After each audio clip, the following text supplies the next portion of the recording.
Want to know if your WhatsApp is cloned but don't know how? Hi everyone, welcome back to Online Help Guide.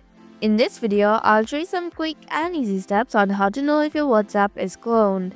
So without any further ado, let's get started. Let's begin by launching the WhatsApp app on your device. Now click on the three-dot icon which is at the top right corner of your screen. Click on the linked device.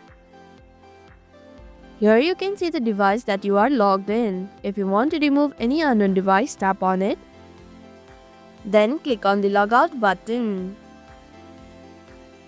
And that's how you can know your WhatsApp is cloned. Thank you for watching Online Help Guide. Hope this video was helpful. If it was, then hit the like button and comment down if you have any questions or feedback. Also, if you're new to our channel, subscribe and hit the bell icon so that you don't miss upcoming videos.